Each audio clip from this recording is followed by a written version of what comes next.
here at Pro Tour Edge of Eternities. It's a good one. Both players still undefeated. Matt Costa up against Shuhei Nakamura. Jeskai Blink versus Izzet Affinity. Let's get to meet the players. Matt Costa, 7 Grand Prix top 8s and 1 win to his name. Had a top 8 at Pro Tour Dark Ascension in 2012. Went 10-6 at the last Pro Tour Final Fantasy. Season goal, win a Pro Tour or Worlds.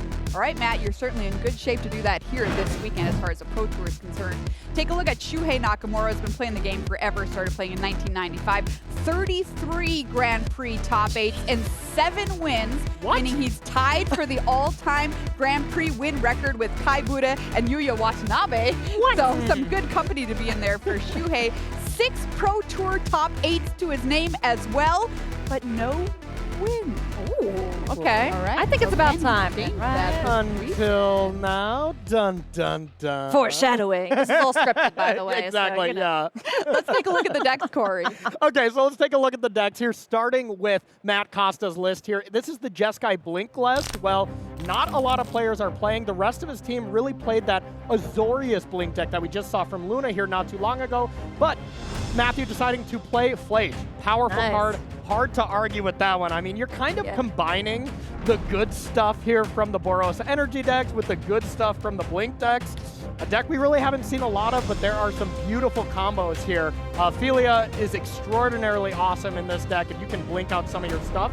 One thing to look out for here, too, is Philia can blink out your opponent's things, and then you can consign that trigger coming back, so it's you so just gross. never get to get it back. Like, all the nice things you got across the table, you don't get those back. No fun allowed.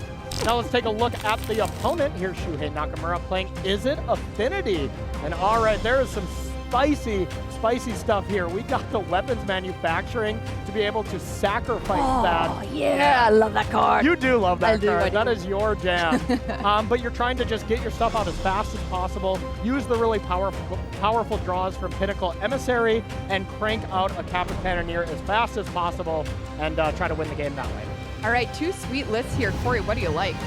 You know, I think I like the Izzet Affinity deck. I think the Blink deck is really good against those really fair decks, but I think if Shuhei can have one of these kind of busted decks where he gets Kappa going and has a really fast start, I think he'll be able to take this down. How dare you bet against the good girl? All right, I think Matt Costa is going to take this down, and it should be very easy. I got you. All right, round number 6 is on the way. Let's find out what happens. Riley and Cedric are in the booth with the call. Thanks very much, Maria. Yes, welcome back here to the booth with me, Riley Knight, and joining me, Cedric Phillips. Once again, Cedi, we're heading down to our feature match area for this matchup. You played a little bit, or you chatted with Matt Costa about his Jeskai Blink list. Did I? And you played a couple of games as well? I played some pickup games against Matt Nash yesterday. Nash and Costa, teammates, good friends. Matt Nash was playing Goryo's Vengeance, and I was playing with Costa's Jeskai strategy. We're going to see here in a moment. I'm not sure I dealt Matt a pointed damage. Okay, not ideal. Not ideal. Not ideal. But Matt Costa, clearly much better playing this deck that he brewed up. Yeah. He's the only one on his team playing it. Yeah.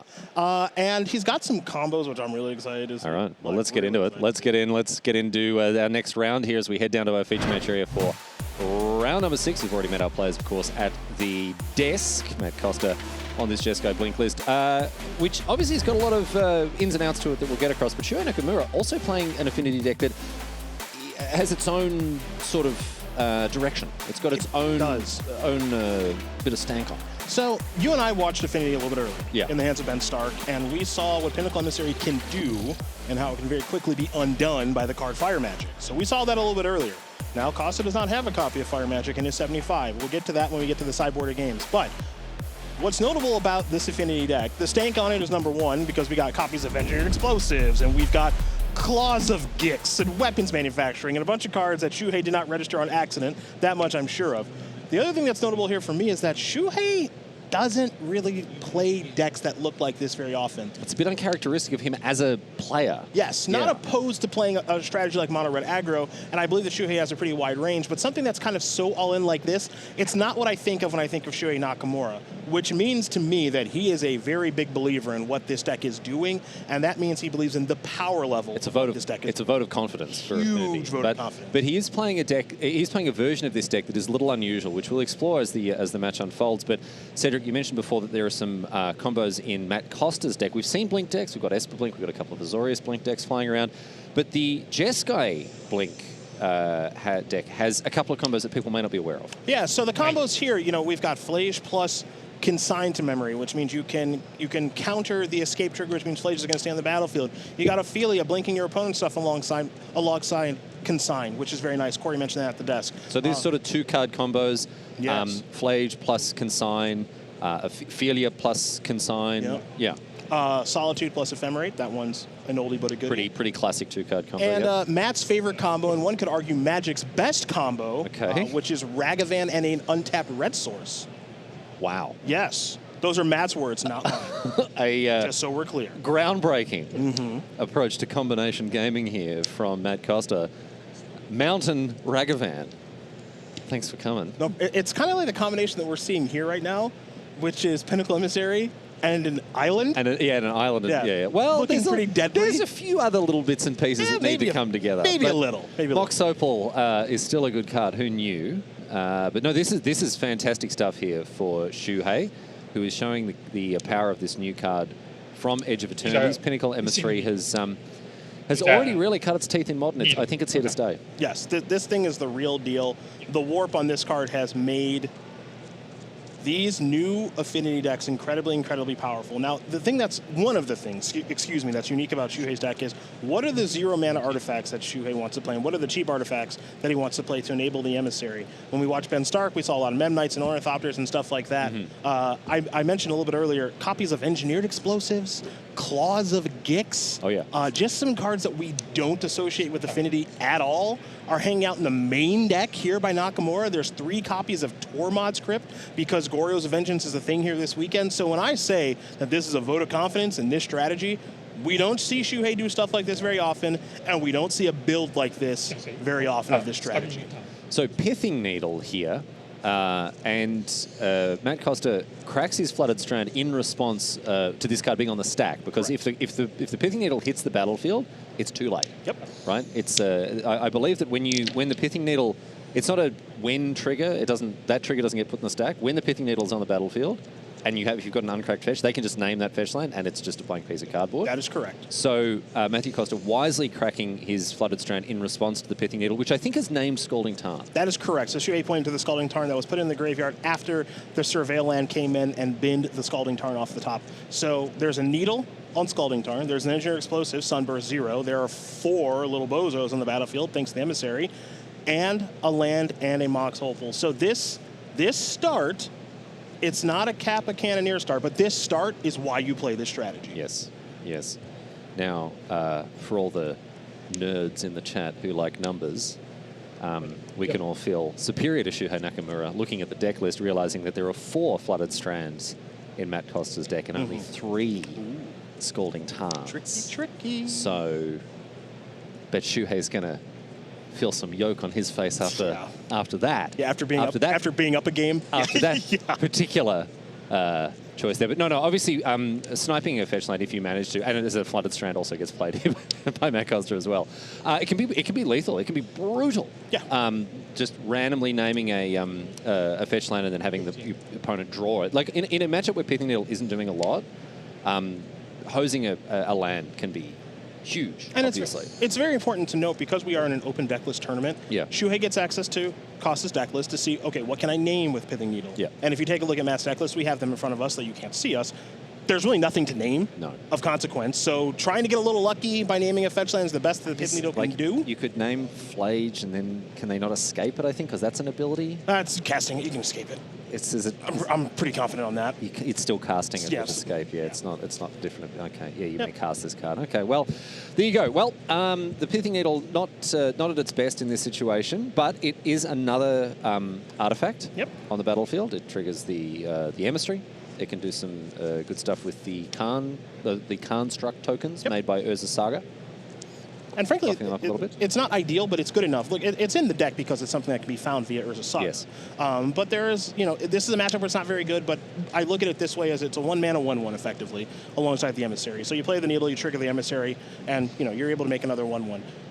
The difficult thing here for Matt is how to stabilize the game. Now, this is a great start. Flay's is going to come in and take care of the Thought Monitor, gain a little bit of life. It's going to go to the graveyard. But you can already see that Matt's graveyard is pretty full. Yeah. I think there may be 5 cards alongside that Flay's now. It can be, well, no, because of the Scalding Tarn in hand, it actually can't be. It's not guaranteed for next turn. Yep. But another land will do it. Another white land, or another red land, sorry. Oh, well, Tormod's Script, that's the end of that. Oh, boy. Okay, well, three copies of Tormod's Script in Shuhei's deck as well. And this is a card that's going to do a lot of work over the weekend. Even just sniping something like a Flage here is pretty good. This, I don't like to call a game over before it's over. It's not. It's a bad coverage practice. He's already reaching for that tool in the tool It's a bad coverage practice. But Shuhei's hand right now, multiple copies of Sink into Stupor. Okay. So any spells that Matt kind of tries to put on the stack, Shuhei gets to basically decide, am I scared of that or not scared of that? So any spells that matter here. Correct, right? So it's like a Quantum Riddler. Do I care? As Shuhei just said, I don't. You can warp that. That's fine. Yep, so you can have a card. Yeah. And if Matt plays something of consequence, he can Sink into Stupor. If not, activate Urza Saga, make a construct. Yeah. Clearly, there's a lot of artifacts on the battlefield, so that construct's going to be quite large. So Shuhei is in a very enviable position right now. So as you say, the construct readied by Shuhei Nakamura and brought into play. And it's huge. This thing is enormous. What is it? 1, 2, 3, 4, 5, 6, 7, 8?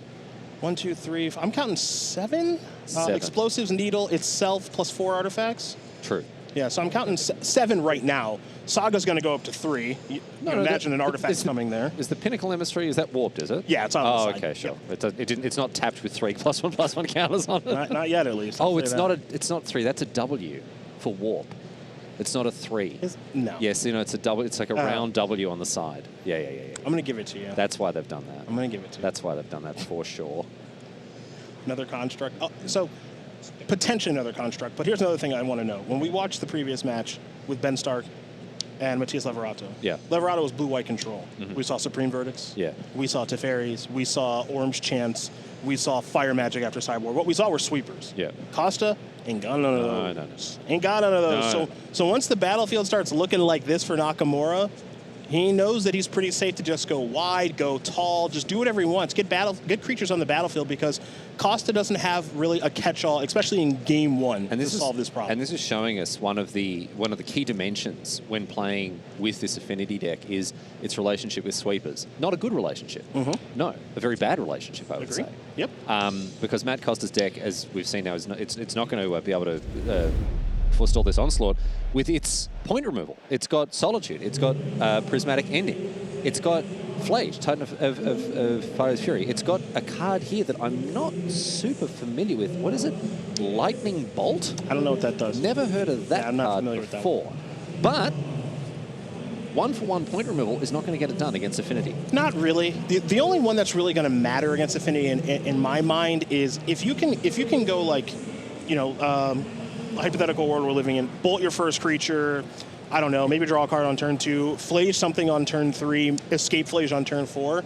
Then you're kind of just playing like 1-for-1ing them into the ground, but also you have a 6/6 that's going to be gaining life and helix and things. Yeah. But that's the kind of draw that has to go really well. Another thing that can potentially happen is how good is it to play Solitude and Ephemerate it? That could be quite good. I don't think it's a game ender because if Shuhei goes super wide and then is able to kill the Solitude. You getting rid of 1/1s? Like, I mean, it may not be great, but it's better than what we're seeing thus far through one game. Well, I think you're talking through what is the best case scenario in a situation like this, how you can try to leverage point removal. All right, so here's an interesting one in this is Affinity list. This is weapons manufacturing, and this is the reason that we're seeing Claws of Gix in the deck. Cedric knows all about this interaction, so talk us through every element. I know all about it. Of course I do. Okay, so weapons manufacturing, 2-mana enchantment. Boy, I'd love for it to come up on the screen. 2-mana enchantment. And whenever a non-token artifact enters the battlefield, you make a munitions token. Correct. And the munitions token will only fire and do 2 damage to something when it leaves the battlefield, and it has no way to do that itself. That's correct. So that's why you need the Claws of Gix. That's why you need Claws of Gix. That's why you need engineered explosives on 0. True. So you get the gears turning a little bit. Yeah. Engineered explosives on 0. You can find Claws of Gix via Urza's Saga. Or by just raw dogging it and drawing it and playing it like that. Correct. Totally valid way to get on the battlefield. This is a way to generate artifacts that are a little bit sticky to make your affinity cost go down. and also for Kappa Cannoneer for its improvise. Yes. So it's this weird enchantment that's kind of sticky, and it's like, well, is there any clean way to blow up these artifacts? And it's like, well, there's some unique ways. It's kind of like a dodgy knockoff version of Pinnacle Emissary in the sense that it doubles all your artifacts. It gives you extra artifacts whenever you play them. It's just these artifacts require a little bit more work to actually get something out of them because they don't do damage. They can't just attack and block. And it's clearly important enough that Costa used used a prismatic ending to get it off of the battlefield. But you see that because these little things are a little sticky, like all right now, Shuhei's artifacts are just kind of, they're not doing anything, at least not yet, but it does reduce the cost of affinity for artifacts for a card like Thoughtcast and Thought Monitor. Check this out as well. These munitions tokens, it's not when they're sacrificed, it's not when they go to the graveyard, it's nothing, it's when they leave. Yeah. So this is another hedge, I think, against a card like Temporary Lockdown. Okay, sure. Because if you play a Temporary Lockdown against all those 1/1s, right? Yep. Maybe they've got in for a point of damage, maybe they haven't, but they're gone. Yep. Right? Weapons manufacturing, these munitions tokens, they're hitting you for 2 on the way out. And that is true. That's significant. This is true. So all of a sudden those sweepers look a lot worse against a card like weapons manufacturing. You can't just sit there and like think you're safe, because if these munitions tokens leave the battlefield under any circumstances, bam, 2 to the dome. Shuhei is like kind of cooking right now. Yeah. Look, he's got the chef hat on. Yeah. You know, he's got the little rat under there pulling away at his hair. It's going real well. A little Memnite, a little drum. Yeah. Picked up a copy of Pinnacle Emissary, which one could argue is the second best card in this deck now. I reserve first best for Mox Opal, of course. Okay, all right. But, you know, Pinnacle Emissary is a card that put this deck entirely back on the map, and now the deck is constructed around that card. Because Mox Opal is just a good card, right? Like, whatever version of Affinity looks like, you don't have to build the deck. Well, you have to build the deck to support Mox Opal in the sense you need enough artifacts. But Pinnacle Emissary is looking for something very specific, right? Yes. Whereas Mox Opal is just like, oh, you want to play a bunch of artifacts? Great. Put me in. You're Greg. in there. You know, You're I could throw a football over those mountains. Uncle Rico's showing up to the booth. Love that. Now, we talk about the one-for-oneing and Matt trying to kind of generate a bit of an advantage here. There's been a little bit of removal. Of course, we saw the prismatic ending take care of the weapons manufacturing. Great stuff. That's a start.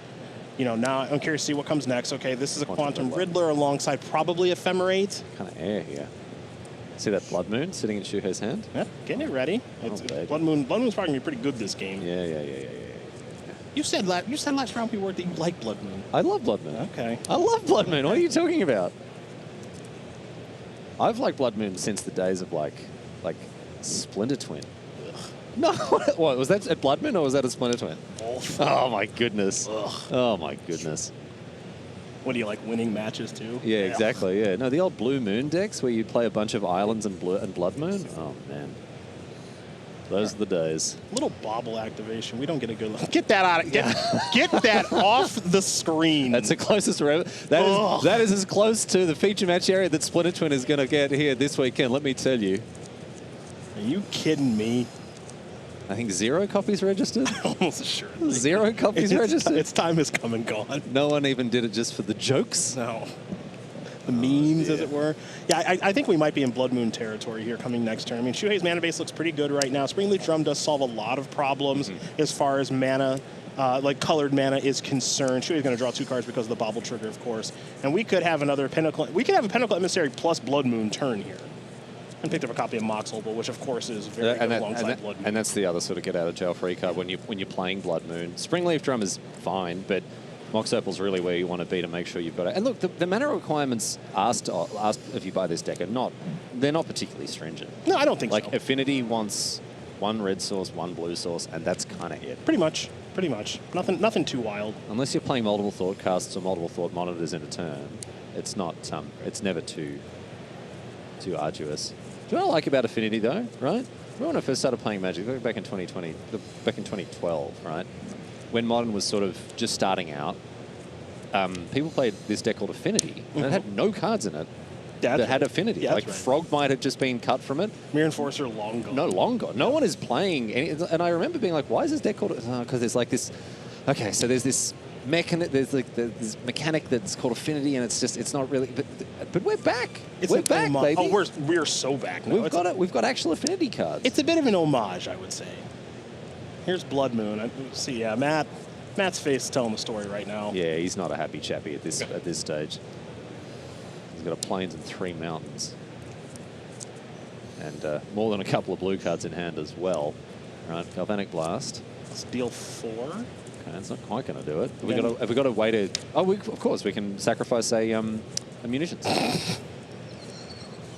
don't know what's funny about that. That's a legal play you can make in this game. What? All right, well, Cedric's doing that.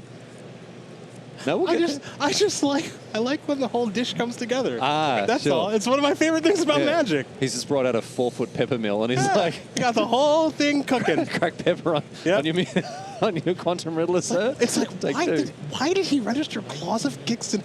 Oh, I get it. I see. I get it. You have to wait for the 3rd course, but it all comes together It's all here. Chef Nakamura steps out of the kitchen. My compliments, sir. A fine dish you put together here. Oh, Mike, you thought a 4-6 was going to be good? Not even close. Nope, not enough. All right. And the good news is, not the fastest clock here from Shuhei, so we're going to get to enjoy this game. We get to really ease ourselves out of it here. Let it tease the palate. I like that. So what does Matthew Costa have to do here to get back into this game? Flazia's start. Okay, well, let's you and I start here. Okay, basics check. All right, let's have a look here Let's at the start list. there. We've got 2 swamps. 2 swamps? We have 0 swamps. I promise we don't have those. We have 2 plains. It's very easy to, mix them up. I got you. Ben, guess how many basic islands? No, that's not. The way you're asking me that, that's a 0. 0. Okay, that's a donut on that 0. one. Big old goose egg. Planes? 2.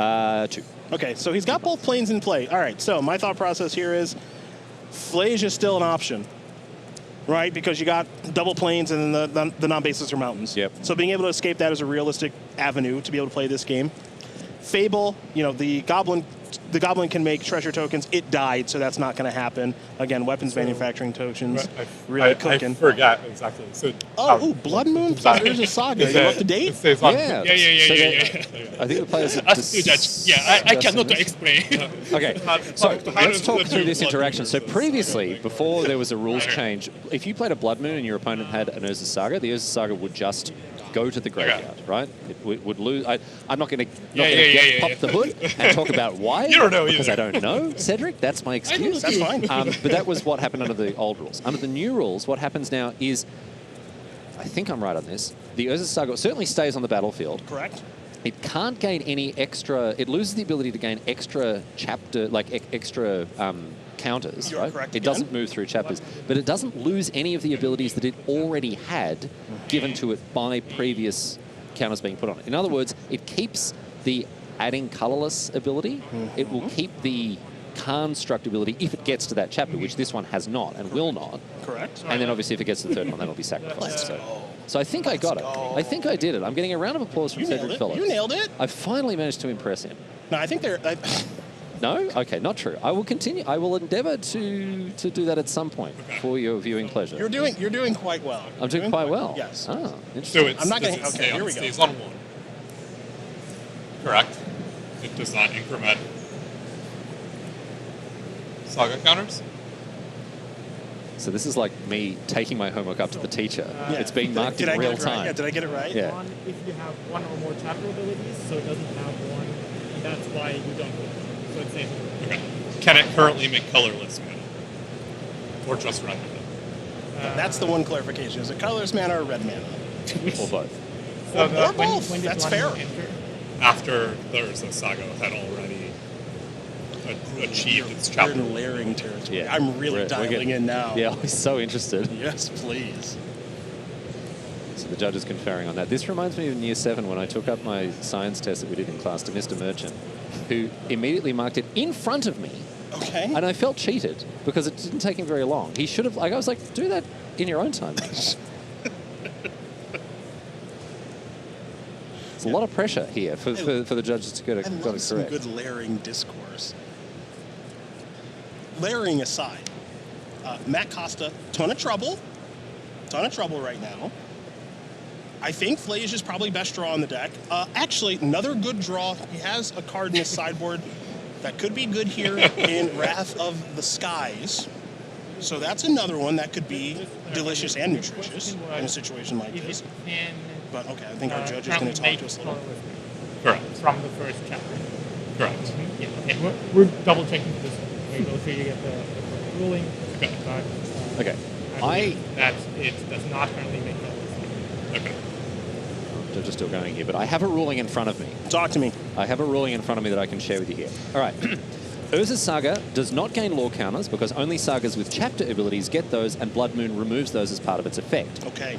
Urza's Saga does not get put in the graveyard as a state-based action, this is what used to happen, because this only happens to sagas with chapter abilities that have equal or more lore counters than their highest chapter number. Clear as mud. Yep. Urza's Saga can still tap for mana, since the effect from Blood Moon that removes its abilities does not undo the previously resolved chapter ability that adds the mana ability. Got it. So it would already be able to tap for red because it's a mountain, but it can also tap for colorless because of what I said before. If it already had been given that ability by a previous counter being put on it, for instance, when it enters. When it enters, yeah, right? Okay. Or if it had got, not that this is the situation here to be clear, but had it got to chapter 2, it still would be able to make constructs. Yep. Super weird, obviously. When we start getting into layers and timestamps and all that sort of stuff, you know things are going to get a little skew-if, right? But this is, to the best of my knowledge, how it works. And you asked why I like playing white aggressive decks. Yeah, don't have to worry about any of this. None of this ever comes up. No. I play a Blood Moon, you're like, great, I'll tap my 5 planes. That's right. That's right. 5, what am I talking about? I'll tap my 2 planes. Hopefully. 5 means I've lost. Yeah. I like to keep it simple. Either you're dead or I'm dead. But I obviously, look, this is a good time for us to talk about the fact that this is what the judges are here for. Absolutely. For calls like this, to go through to make sure they're getting it right, particularly at a tournament like the Pro Tour. And look, if players are going to sit here and ask these questions of judges at the Pro Tour, there is no reason that you, exalted viewer around the world, shouldn't be doing this at your LGS. This is what judges are for. They're here to help. Calling a judge is not an indictment on your opponent. It's not something that you should feel ashamed of or scared to do. It is a natural part of playing Magic, and you should do it. If you ever have a question, call a judge, have it clarified. I tell this story all the time. I once had a very, very well-known and well-respected player. I don't know if I should say his name. You're not gonna. I will. Maybe I will. Okay. I'll decide at the end of the anecdote. Okay. I was in the feature match area watching this player, right? Multiple Pro Tour top 8s. This player called a judge over and clarified how trample damage works. Oh, I like that. I'm going to name this. I think I'm going to make this player. Okay, I'm going to write this player's name down, and you're going to tell me if you think I should say. The pressure is on me. Okay, I'm passing the note over to Cedric now. And I'm getting 2 thumbs up. So, Paul Rietzel, if you're offended by the fact that I outed you. Paul would tell that story. It's Cedric's fault. Paul would tell that story smiling. He would. Paul had lethal on board. Okay. He's attacking in. He just wanted to make sure. He called a judge over just to check that trample worked the way that it had worked for the last 18 years. You know, that he was going to win this game. And he did. Better safe than sorry. And he did. All right, we move on now with this ruling having been clarified. The Urza Saga does stick around. That was a relatively recent rules update here. And it looks like, we've jumped over to another table here. We just want to get a quick look at Gristlebrand just dump trucking someone. Yeah, just heading to the buffet. I imagine we'll head back to the other match in just a second. Yeah, right. Just a very brief interlude here to our match with Mikey Bishara. Yeah, this is a nice Madsen there. This is a nice live look in. Check out this Gristlebrand beatdown. Just getting it done. Yeah, I think that was against a Delighted Halfling. Yeah. I know who I'm backing in that matchup. Gristlebrand does not get the respect that he deserves these days. Okay, this is not the first time you've mentioned. We've had this conversation off camera, and we're going to have exactly the same conversation on camera now. It's just not true. What do you mean? It's not true. Do you think Gristlebrand gets the respect that card deserves? Yes. Do you feel like Gristlebrand has had an arc, like a sports person does, right? Like they peak and then they sort of come down. They're playing sort of into retirement, but still putting up numbers a little bit. Absolutely. Okay, so Gristlebrand is like a 38-year-old basketball player. 36. Yeah, I would say that Gristlebrand has had a Chris Paul-esque career arc. Don't know who that is. I know that's why I said it. It's Chris Paul. What's really good basketball player. Yeah? Now I would say old and washed. Right. Okay. But still good. Sure. But still completely acceptable. Okay. That's so Gristlebrand. like the Marcus Labuschagne of the exactly. Yeah. No, yes. Marcus Labuschagne. Well, yes. I'm not going to share my opinions on Marcus Labuschagne. Good luck in the tests, mate. It's good you've been putting up numbers for Queensland because I tell you what, you need the form. Anyway, Cedric, it's been interesting to explore these lists. We've seen Affinity now twice, you and I. We have. And the different direction that these decks can sort of take. Not that Shuhei Nakamura's deck is a complete rebuild of the archetype, but certainly it has a different thrust to it, and one that maybe shores up a couple of weaknesses in fighting off sweepers. with the weapons manufacturing, creating those munitions tokens with the different suite of zero-cost artifacts, is this? Do you think this is an aberration, or is this a very legitimate way that the affinity list could be? Because I feel like it's a little unorthodox. It's definitely unorthodox. I definitely think it's real. I know we're going to jump to our match. I'm going to kind of explain this anecdote as we dive back into it. I definitely think it's real. I definitely think that if it's not targeted, it's very good, right? Once people start to take it serious, I think that it gets a little bit worse. As we saw in the match earlier with Leverato, one fire magic undid everything. Right? So there are cards and there are answers, because Modern is a very large card pool, that problems are solvable. But if people came into this event thinking that Affinity was a joke, or B, not going to be played very heavily, or C, both. Yeah. Well, they got to rethink things now. That's correct. Because this, like, it opens up a completely different direction. Look, I'm not saying there's anything wrong with the way that the Affinity decks are quote unquote normally built, right? Like we've seen the fact that this brand new card from EOE, the fact that Pinnacle Emissary is changing the game when it comes to Affinity lists. But the more I see of weapons manufacturing, the more I'm thinking like, okay, yes, weapons manufacturing, make a bunch of tokens, play your engineered explosives, another zero-cost artifact, which you want anyway in the list, right? With Pinnacle Emissary. But if you've got the weapons manufacturing, if they've stalled out the board and you just need like 6 damage to the dome, you play weapons manufacturing, you play an EE, and that you don't have to attack. Yes. Right? And I think that's a really, really valid way to explore the different angles that this deck can try to cover. So I'm interested to see, particularly with Nakamura now at 5-0, and I know only 2 of those wins are in Constructed, but if he continues to win in this fashion, are we going to be revisiting the way, potentially, that these affinity lists can come together? The thing I also like about what Nakamura is doing this weekend, we talk about the unorthodox nature of it, but if you haven't played against it, you may not know that, like, oh, like, I'm at 8, I'm safe, and it's like, but you're not. No, you're not at all. Like, that's the thing that I actually kind of like is, if you haven't played against weapons manufacturing and Closet Gix, and really, why would you? Like, you may not realize that some things can happen, which Shuhei is obviously very aware of, that you, the opponent, may not be aware of when it does happen to you. And you only need it to happen once at a Pro Tour, right? You catch somebody off guard, that takes you from, let's say, hypothetically 6-0 instead of 5-1, right? Where you win a game in a match out of nowhere, and then your opponent is left thinking, I didn't know that could happen. And it is harder and harder to get those edges in the era of open deck lists, in the era of like very few secrets, very few surprises when you sit down to shuffle up and play a game of Magic at the Pro Tour. Any edge like that can actually have huge, because people aren't expecting it, right? They're not expecting these repercussions. All right, here's a Solitude now, being ephemerated. This is in response to the Thought cast right now. So Matt's going to take care of a couple of creatures and try to stabilize things here. It is worth noting the final card in Matt's hand, I believe, is a copy of Philia. So then you get the Philia plus Solitude combo, or you can do other things with Philia in this instance, because Philia has a lot of text on it. So this could get a little interesting as far as a comeback is concerned. This Blood Moon has annihilated Matt's mana base, but actually drawing 2 planes, or any planes, has made it so that he can continue to play the game. It does give him a couple of dead draws, but Quantum Riddler, Consign to Memory, Spell Snare, the only blue cards in the main deck, right? It's bad if you draw these cards now under a Blood Moon. But what I'm trying to say here is most of the cards in his deck he can play. Okay. And if you're looking at something like a Flage, right, which could turn this game around. Very much so. You know, this is something that I think means that Matt is certainly in it.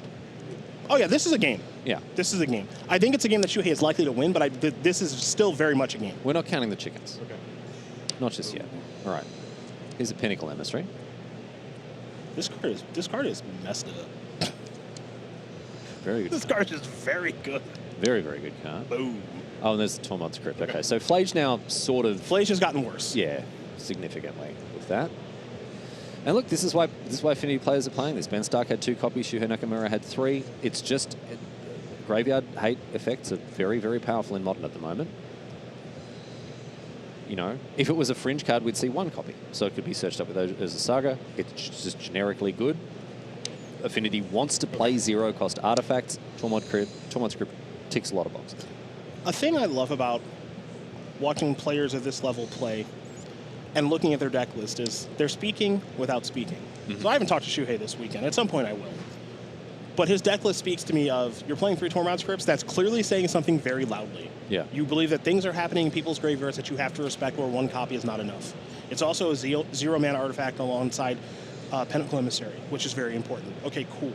You're playing Closet Gix and weapon manufacturing because you feel like you need more reach to be able to kill people. So yeah, no one's forcing you to play those cards. Correct. Right? Like there is an affinity list that has been established as the list, yes. right? With it plus or minus 5 cards. Yep. But Shuhei's like, no, I've got my own spin on this. It makes you ask questions to yourself about why someone as good as Nakamura is doing what he's doing, and it's answering questions on what he thinks people are up to coming into the tournament.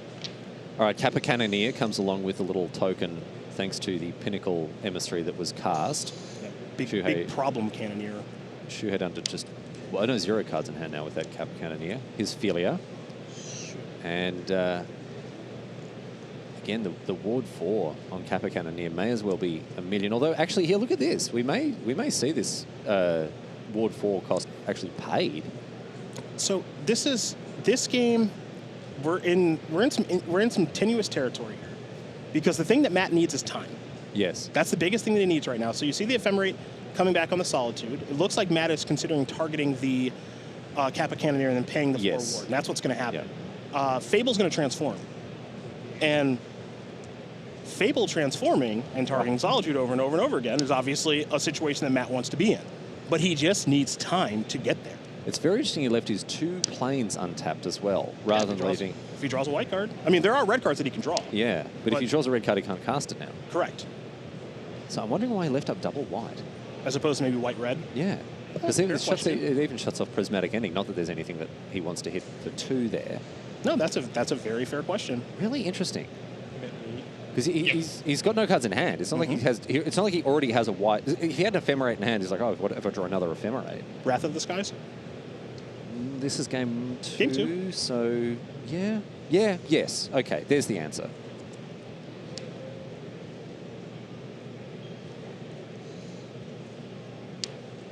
Arid Mesa is not Wrath of the Skies. Maybe he wants to draw his White Orchid Phantom. This is an interesting situation. Ophelia, I think, is clear for takeoff here. Blink this. There's the block.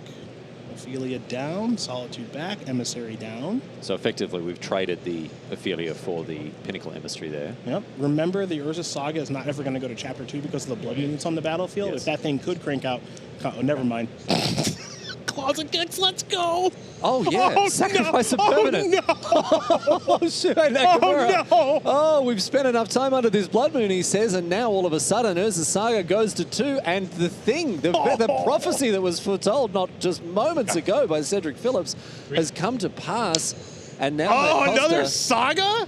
is in deep poop. Oh, my God, that was sick. Oh, boy. Closet Gix, best card in Modern, confirmed. Confirmed. I thought he locked himself. How wrong I was. A card that I would say a decent percentage of people watching today would not have even known was legal in Modern. Do you know what set it's from originally? Yes. Come on, give it to me, Riley. Come on. From Legends. Urza Saga. Okay. You had Urza on the top of your tongue. Man. 5, 6, 7, 8. 10 artifacts on the battlefield, so constructs would be, 10? 11, actually, because there's a Mox Opal hanging out in the back row. So constructs are like 12/12s and then some. Okay, so can the Solitude get the job done here in conjunction with this reflection of Kiki Jiki? Oh, he doesn't want to commit.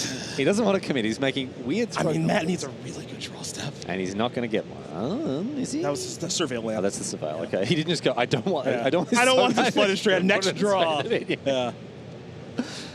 Oh, dear. All right. An unknown card off the top here for Matt Costa. What's he found? Ephemerate. Was it an Ephemerate? It's just like super mid right now, I think. Yeah, because he's treading water against these construct tokens. Also, the small matter of the 1 billion flyers here. Yeah, there's a lot of problems right now for Costa. So, makes a Solitude token. Now, the Solitude, let's not forget, does have lifelink. Yes. So that's sort of the only thing that's... no, he doesn't gain life. He doesn't gain life because Well, he blocks. if a block happens, he doesn't gain life. Yeah. Right? It depends on what Shuhei does. But Shuhei here just blocks with the Mem Knight and then sacrifices the Claws of Giggs. And then Matt doesn't gain any life. That's correct. If that's the line Shuhei elects to take, which, yeah, he's going to. Oh my goodness, poor Matt. Because, like, he could just go, like, make a big construct block. Yeah. Right? That's a thing that he could do. No, just going to make the big construct instead. Here it is. It's huge. And we've got the second, we've got the Urza Saga chapters happening here, and I think she's going to respond to it. Yeah, so Saga's going to go up to 3 and 2. So yeah, the one that's here, this is make a token, sacrifice, get a 0. We'll see which one it's going to be, if there's anything left in the deck to get. I think at the very least there's probably a Mistress Bauble, but I imagine he's got something. Ah, there's like Shadow Spear. I can't get Mistress Bauble, sorry. One. Yeah. Yeah, Shadow Spear. Well, Shadow Spear would be good if it's still in. Lava Spur boots. Oh. Grafdigger's Cage, if that's coming. Don't imagine it. Well, maybe. It's the flashes. It's just a Mem Knight. It's pretty honest. Just a Mem Knight. That's pretty honest. Yeah. 2. 33 to 2. So yeah, no life gain from that that attack earlier. Okay, sure. All right. It's a fine pick. Doesn't really need a silver bullet. Vicious bauble here.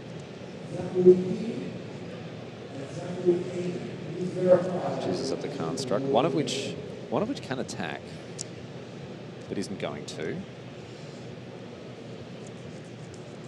So a lethal attack here. We see Ephemerate on the Solitude. Oh, nice. Matt's got to eat his Fable, and then he's just still going to die. But that's it. Matter. All right, Yeah. so there we go. Wow.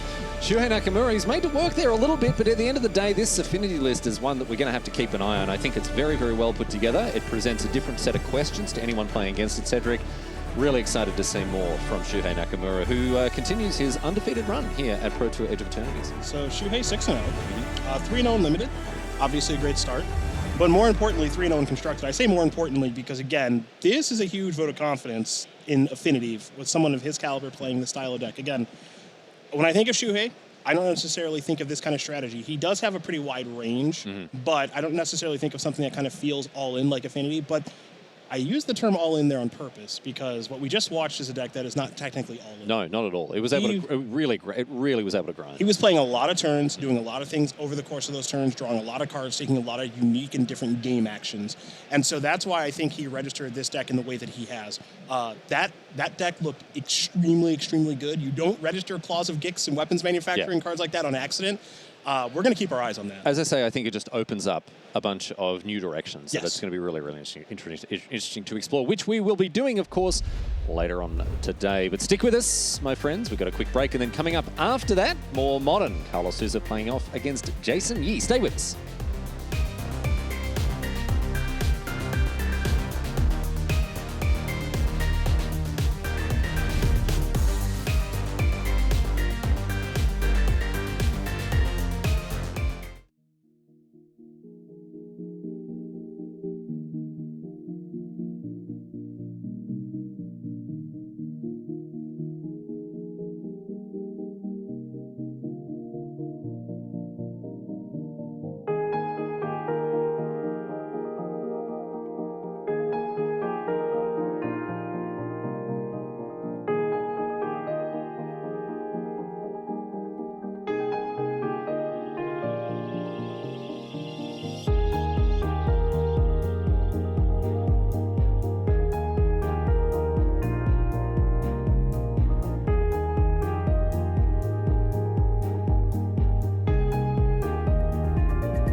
Welcome back to coverage of Pro Tour Edge of Eternities here from Atlanta in the US.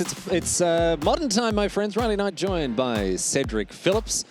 We are live here from Magicon in Atlanta. These events are always terrific fun. If you haven't been along to one, you should definitely try to get one on the docket at some point because, as we've talked about on the broadcast, a little bit all sorts of stuff to do here at these events. Not just the Pro Tour, there's artists, there's content creators, there are events and all sorts of panels, all sorts of stuff going on. So if you haven't been to a Magicon, you should come. They're great fun.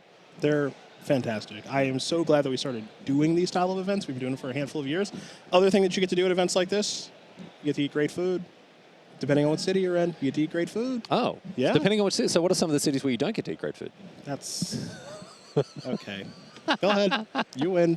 All right, let's head down to the feature match area here. We're going to jump in, I think, in game number 2, I believe. Carlous Sousa facing off against Jason Yee. Both these players on 4-1. Is it Wizards against Jeskai Chant? Now, some brews. Yeah, this Jeskai Chant list, I've cast my eyes over it. It's very similar to the Azorius control deck that we saw earlier. Obviously, there is a little more of an emphasis on red. Galvanic Discharge, this sort of thing. But Jason looking to leverage the combination between Orum's Chant and Isochron Scepter, which goes all the way back, I believe, to, what were you saying? The late 20th century? Yeah, like 04, 05 extended. Oh my goodness Scepter me. Chant. And it's still doing work in 2025, if you'll believe it. So you can see Jason, one game up here.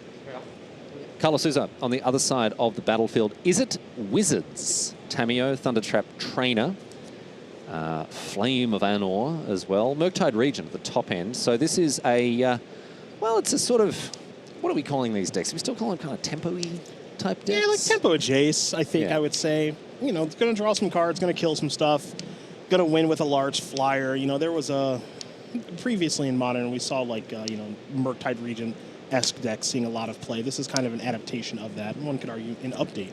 I would say it's a little more hard control-y than it is tempo because it now does have solid answers in the form of things like Counterspell, Flare of Denial, conditional stuff as well, Spell Snare, Stern Scolding, but Sink into Stupor, Lightning Bolt, even Flame of Anor. These are hard answers. You know, this isn't Delver into Days tempo type. But having said that, you know, I'm coming with, I'm picking up what you're putting down. Yeah. Early threats, defend them, you know, push to a late game if needed with the big delve card. Get ahead a little bit, counter the relevant spells, win the game that way. Yeah, but it does have, I guess, harder answers to some of the threats that are going to be played. On the other side of things, as I say, Jason Yee on this Jeskai list, a lot of classic control cards here: Narset, Teferi, Solitude, Supreme Verdict, Wrath of the Skies. So there are sweepers. But let's come back to Chant Scepter. Okay. Talk to us, Cedric, for those maybe who weren't around. But maybe we've got a lot of viewers who weren't even born in 2004. A pained look creases across Cedric's 50 or 60-year-old face here. But this is a very, very difficult combo to play through. Yeah, once the combo is online, it's very, very hard to break through, as you did mention. Isochron Scepter, imprint, put Orum's Chant on it. With Orum's Chant, you can pay the kicker when you're using it via Isochron Scepter. So that effectively means you don't get every upkeep, you just Scepter Chant them. They don't get to play spells, they don't get to attack, they need to be able to break out of this. Now, back in the day, that was extremely difficult to do. Nowadays, it's a little bit easier to do, I would argue. There are ways to kind of break out of it that are manaless, like Boseiju, things like that. But it is still extremely hard to work through once it's online. Building an entire deck around it is probably not the best idea because it can be broken up, and sideboard cards are much more effective now than they were 20 years ago. But once it's online, it does ask a very hard question of the opponent, which is, can you break out? Yes. And the Isochron Scepter as well, so it's 2 copies that Jason's playing of the Scepter and 4 copies of Orum's Chant. How often are you imprinting other stuff onto the Isochron Scepter? I mean, matchup dependent. I think you can imprint a card like Galvanic Discharge. You can imprint a card like Counterspell and just have that there as a thing to threaten your opponent with. Okay, if you play a creature, I'm just going to kill it with Discharge. If you don't play multiple spells in a turn, I can just counterspell you every single turn. So the reason you don't play 4 copies of Isochron Scepter is because it's not particularly good in multiples. You can just kind of play a longer game, and if you run into one and it kind of lines up appropriately, cool. So it can be threatening, but there are other cards that you can put on it. I will say, rest in peace to the days of putting Fire Ice underneath that. Oh, yeah. I don't think you're not even allowed to do that anymore. I don't think so. No, because of the combined... Yeah, it costs 4 mana. I think that's probably value, how it works now. So. Exactly. All right. We've seen a couple of exchanges between these two players here. Flare of Denial, Galvanic Discharge. A couple of cards fought over there on the battlefield. There was a Ragavan at some point, was there? I don't think I see a Ragavan. No, I just see some exchanges and then a card that's busted against opposing blue decks into Teferi now. Yeah, and this is going to be really, really difficult for the Wizards player because playing everything at sorcery speed obviously shuts off counter spells for one, but then a lot of the removal of this deck is looking to leverage from Unholy Heat to Lightning Bolt to Flame of Anor. Most apparent in that is the fact that it's instant speed. You take that away from a blue deck, you take that away from an interactive deck that's looking to play this, again, tempo-adjacent game. It makes it really difficult. Newsflash, Teferi, Time Raveler, really good card. I know I said earlier in the broadcast that if your deck has access to blue and white mana, you better have a real good reason not to have Teferi in your 75 somewhere. Yeah. Most of the time, you're gonna find 2 or 3 copies in 75s that have access to blue and white mana. And it's just too powerful not to play. And to make Cedric look like an absolute genius. Oh boy, don't do that. No, dude, I'm coming for you in a good way. Matt Costa. 0. Guess how many copies of No, Teferi? Guess. 1. Between 0 and 4. Guess how many? 1. Don't say 0. I'm not going to say 0. It was 2 in the sideboard. Well done, man. Go. Well done. Look at him go. All right. Look at him go. That's why he gets the medium bucks, everyone. Love that. Preordain here. I'm going to spend those medium bucks at the Waffle House tonight. You're invited, by the way. Oh, thank you. Yeah, Is that what you were talking about when you say you come to the Magic Con, you eat really good food? Mm-hmm. Go to Waffle House and watch people fight? Is that what people do at Waffle House? Oh, they eat good in the neighborhood is what they do. All sorts of stuff. That's where I'm going to dinner. A great diversity of stories from that have emerged from Waffle House. Don't believe everything you see on the internet, Riley. I've never been. I've never been to Waffle House. Twitch chat. I do like a waffle. Twitch chat. I do like a waffle. I'd love to go to the Waffles house. How should Riley get those hash browns, Twitch chat? Ooh, you didn't say about hash browns. Hash browns at Waffle House? You better believe it. Oh my goodness. All right, there's the Ragavan. Nimble Pilferer. And Jason here, seemingly content to just have this board built out a little bit. Oh, we got a Prismatic. All right. And this, of course, can be cast at instant speed, thanks to the Teferi. It is a sorcery, but that's not stopping the card from being played. Yeah, this is... So, a lot of the times when you're playing a Teferi, being an opposing blue deck, the window shortens really quick on what you can do, right? You kind of want to get after it the first time that it's on the battlefield because normally, first time it's on the battlefield, they have less access to mana, right? So in that instance, Jason had access. Fewer ways to protect it. Yeah, like 2 mana, right? Now, Jason has access to 5 mana, and so I can use some of it, I can leave a lot of it, and it has a lot of options on how to protect Teferi. All right. Here's a Narset now. Tick down. The top 4. Okay, there's a Narset Thundertrap Trainer, I think, amongst some lands there. So Narset getting Narset. Okay. Yeah. In a way, that makes you kind of want to kill the Narset. In a way, it makes you kind of want to not kill the Narset. Because am I even getting any work done then if you're Carlos? I just think, Carlos is being painted into a smaller and smaller corner here by Jason. Narset turning off cards like Preordain, cards like Flame of Anor. Yep. Thundertrap Trainer does get around it. And so does Expressive Iteration. But all the same, you're really under the thumb here. All right, Narset down to 2.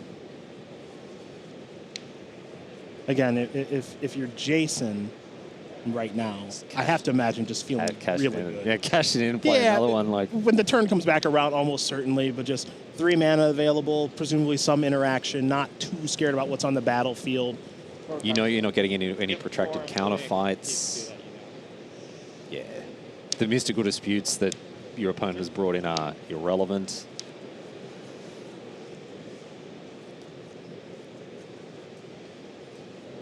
Yeah, Tamio's not bad right now. Okay. Unholy Heat to try to finish this off. Unholy Heat. And now what? Quick draw some cards while you still can? No. No. Pass the turn. So Jason gets here. Maybe any Surveil lands left in the deck, perhaps? Well, that's what Jason's likely on the hunt for. Let's have a quick look here. Okay, just going to be a basic. All right, Thundering Falls and Meticulous Archive. I think the days of the Jeskai Triome are basically gone, so it's Surveil lands or just a land that BTB's untapped. And the Archive is in the Exile Zone, and the Falls are on the battlefield, so just a basic island instead. All right, Days Undoing off the top here. Ooh, okay.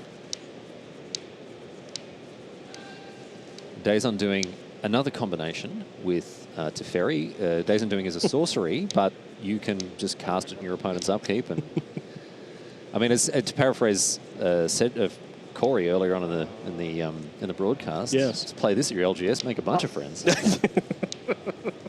Pass to you in your draw step. In your draw steps. And there it is, yeah. After you draw. Yeah, and Days Undoing is the old end the turn too, memory serves, so. Yep. So, Days Undoing, each player shuffles their hand and graveyard into their library, then draws 7 cards. If it's your turn, end the turn. Oh, okay, okay. If it's your turn, end the turn, actually, that's a thing. But with a NASA in play, oh, no cards. You get nothing in like it. But it doesn't end it. It doesn't end it. It doesn't end the turn. Yeah. A great way to make friends. Yeah. Visit your local game store today and play Narset and Days Undoing. You better believe it.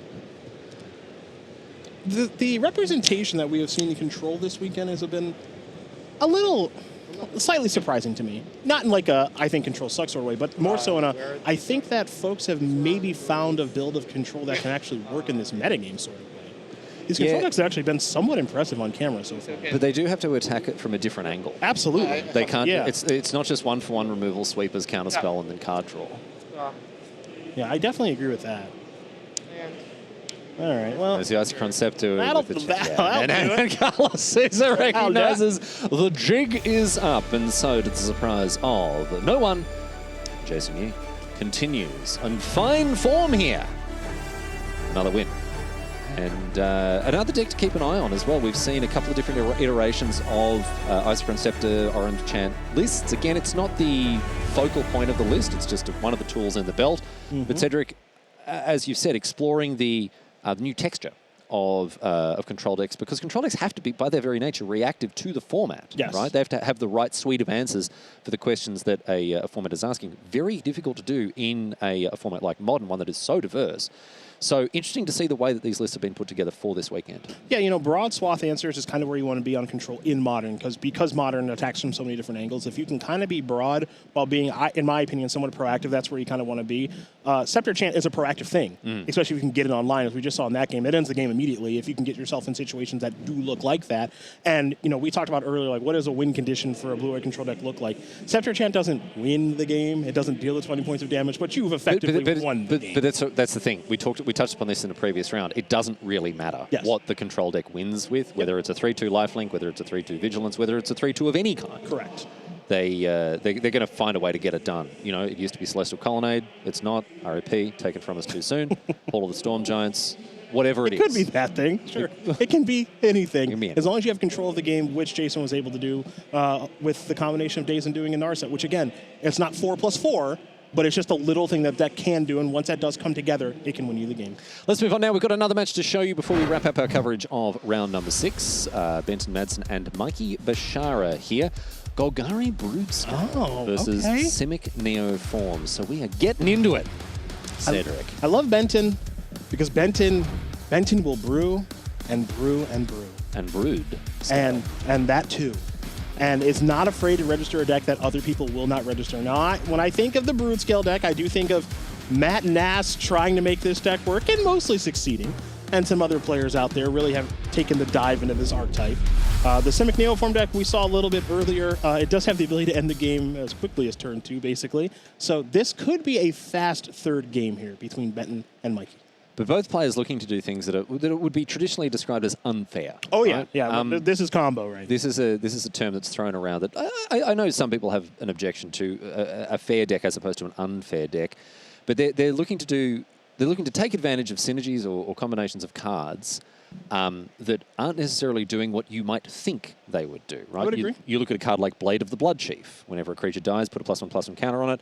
If equipped creature, if it's a vampire, put 2 instead. Okay, great. That's going in my Edgar Markov deck, and I'm going to have a great time with it. Sure. Then you start putting Undying in the picture. You get Yawgmoth Thran Physician on the battlefield, and you all of a sudden, with Basking Broodskell, are doing all sorts of ridiculous nonsense because this card is being used in a way that it wasn't necessarily designed to. And Modern is full of decks like this.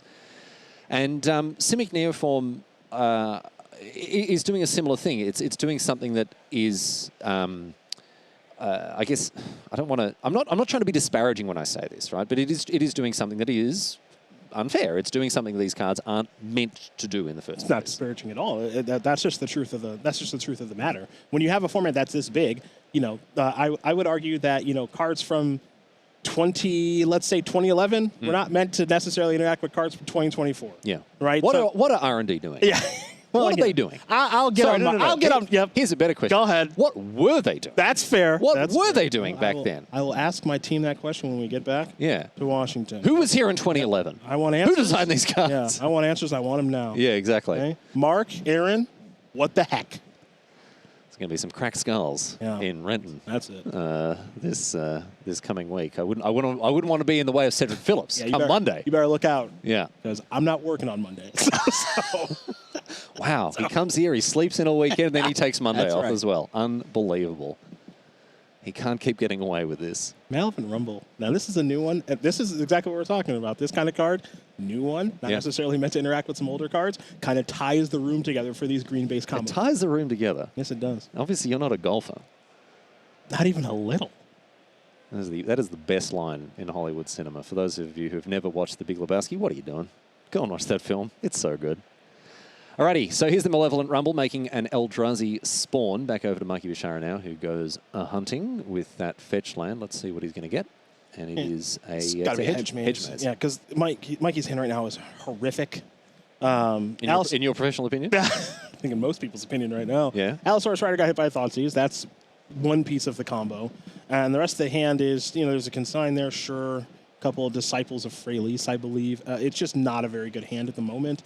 So some surveilling is in order to kind of try to make something happen here. Smooth that out a little bit. All right, we got another fetch land. Go. Back over to Benton Madsen, whose hand does look a little bit better. I think it's double Walking Ballista and a Wall of Roots in addition to 2 other cards. I didn't get a good look at them, Cedric. Well, Wall of Roots is here. Oh, there's the Broodskell. Okay. Oh, that's the other card. Yep. It is the Broodskell, the namesake card. So another copy in hand as well for Benton Madsen. This Skullgary Broodskell deck, it's kind of like it's kind of iterative on the Yawgmoth combo deck that we've seen in this format. I would say it's like the newest adaptation. So if you were a Yawgmoth fan and you're really big on Overgrown Tomb, this is kind of the place that you want to go. If you enjoy a young dog. Yeah. Young wolf. Oh, sorry. Yeah, excuse me. How could I have got that wrong? But no, the interaction between Basking Broodskale and Blade of the Blood Chief, in particular, very strong. Basking Broodskale saying, whenever 1 or more +1/+1 counters are put on Basking Broodskale, you can create a 0/1 Eldrazi spawn that you can sacrifice to make mana. And then Blade of the Blood Chief, whenever a creature dies, put a +1/+1 counter on equipped creature. So you can use the Blade in conjunction with the Broodskale to go off, essentially, yeah. That's kind of what the deck is, and then it's got other pieces of the puzzle to kind of just make the whole deck work. So you got a little bit of Yawgmoth thing going on here, some Undying stuff going on. Now, oddly enough, that Broodskale is devoid, and so Consigned to Memory actually was able to take care of that. Consigned wasn't doing much past that, so to be able to take care of that problem is pretty nice here for Mikey, who is struggling along this game. So, Blade of the Blood Chief, I think, was printed in, what, 2009? The Zendikar, baby.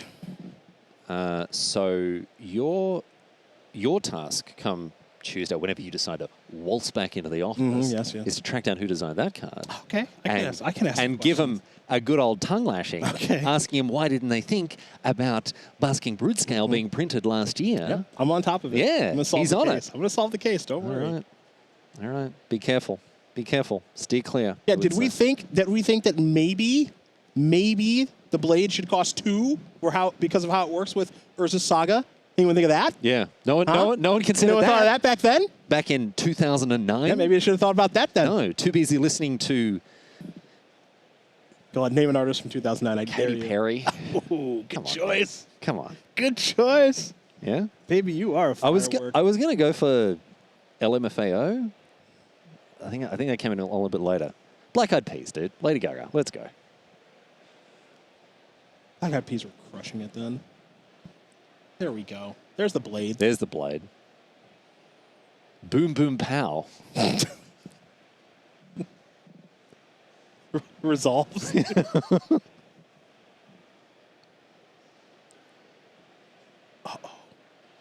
doing? Oh, dear. Are we doing? Cedric, Yeah, that's. See ya. I got a feeling See ya. that this game is about to come to a swift end. See ya. Oh, let's play this Planar Genesis. All right, Planar Genesis here. Mikey Bishara wants to put more spells on the stack, and he's within his rights to do so.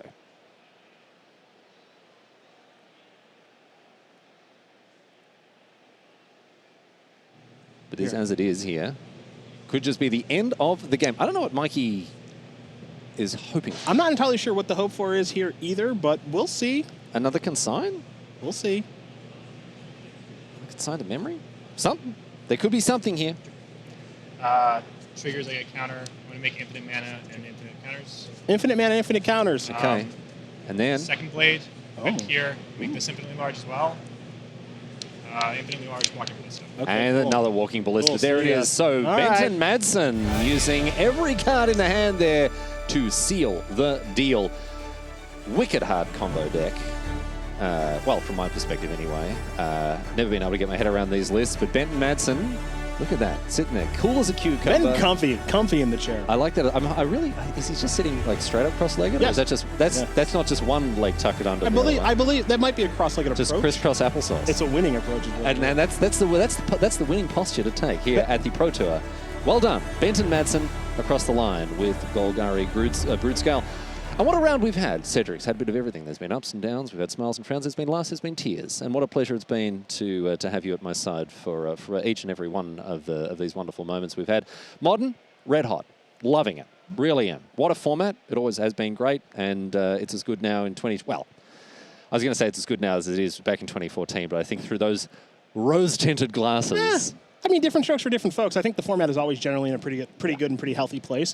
One thing that we were able to do this round is we just got to get our eyes on a couple of different things, right? And got to see some cards that I don't think we expected to see when we came into the tournament. And that's what I love about a tournament like this one. Modern, huge format, obviously. We've been talking about that over the course of this round. The format is very, very large. And as a result, you're going to see some cards that you probably don't expect to see. Coming into the event, we expected Boros Energy. Boros Energy. We expected Goryo's Vengeance. We expected some sort of Blink deck. We probably expected a little bit of Tron. But the format is so much larger than that. The format has so much more potential than that because of how many cards are legal in the format. So we got to see weapons manufacturing, and we got to see Neoform not really do its thing, but we got to see Benton do his thing with Blade of the Blood Chief. And it's great to see archetypes and their sub-archetypes, as this round demonstrated with Is It Affinity, right? Yeah. You can build in a couple of different ways. With Jason Yee's approach to this Azorius Jeskai control deck, right? The blue-white based control lists, there are sub-archetypes to them as well. So a lot left for us to learn this weekend, Cedric, as we continue our exploration of Modern. Looking forward to doing it with you. But right now, we're going to take a quick break. On the other side of it, we'll be back at the desk. But before very much longer, back down in our feature match area for more Modern. Stay with us. We'll be back here in Atlanta after this.